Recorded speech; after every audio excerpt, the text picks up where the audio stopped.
Welcome to Streams of Thought. I think I'm gonna call today's episode Between the World and Us. I'm gonna be reading an excerpt from Between the World and Me by Ta-nehisi Coates. Coates is one of my favorite writers because I really identify with his cadence and the way in which he speaks. His choice of words speaks directly to me in that it's reminiscent of the voice inside my head. So it's very inspiring. And he's told me that I inspire him in the same way for some of the same reasons. So I was very honored when I was asked by Camilla Forbes to take part a couple years ago in a reading of some of this material. We did a performance I think we did a couple performances at the Apollo Theater in Harlem and a couple performances of the same material at the Kennedy Center in Washington, D.C.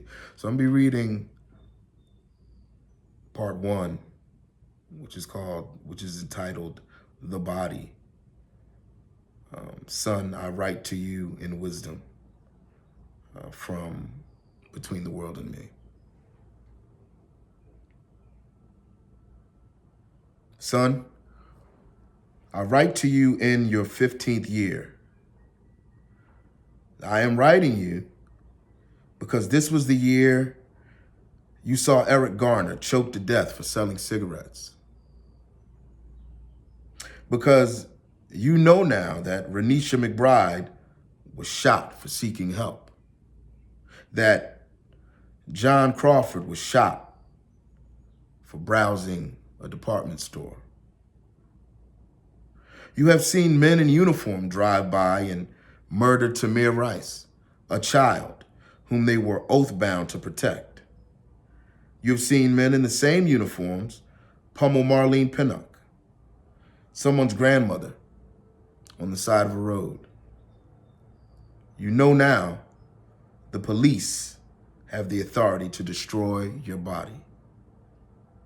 It does not matter if it originates in a misunderstanding. It does not matter if the destruction springs from a foolish policy. Sell cigarettes without the proper authority, and your body can be destroyed. Turn into a dark stairwell, and your body can be destroyed. The destroyers will rarely be held accountable. Mostly, they will receive pensions. All of this is common to Black people. All of this is old for Black people. It is hard to face this, but it must be said. America believes itself exceptional, the greatest and noblest nation ever to exist. A lone champion standing between the white city of democracy and all the terrorists, barbarians, and other enemies of civilization. There exists all around us an apparatus urging us to accept American innocence at face value, not to inquire too much, to look away, to ignore the great evil done in all of our names. But you and I have never had that luxury.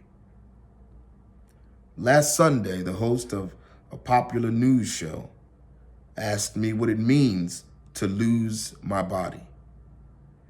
And the host was broadcasting from Washington, D.C. By now, I'm accustomed to intelligent people asking about the condition of my body without realizing the nature of their request.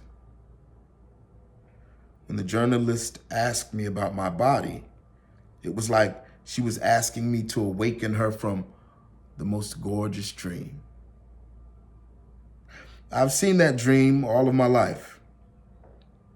It is perfect houses with perfect lawns, Memorial Day cookouts and driveways, tree houses and Cub Scouts.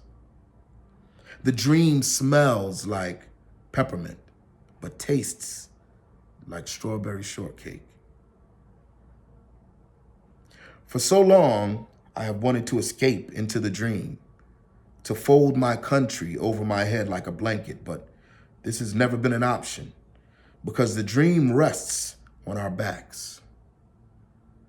The bedding made from our bodies. And knowing this, knowing that the dream persists by warring with the known world, I was sad for the host. I was sad for my country, but above all, in that moment, I was sad for you. That was the week you learned that the killers of Michael Brown would go free. The men who had left his body in the street like some awesome declaration of their inviolable power would never be punished. It was not my expectation that anyone would ever be punished, but you were young and still believed. You stayed up until 11 p.m. that night, waiting for the announcement of an indictment. And when instead it was announced that there was none, you said, "I've got to go." You went into your room, and I heard you crying. I came in 5 minutes after, and I didn't hug you. I didn't comfort you. I thought it would be wrong to comfort you. I did not tell you that it would be okay, because I've never believed that it would be okay. What I told you is what your grandparents tried to tell me, that this is your country, that this is your world, that this is your body. And you must find some way to live within the all of it.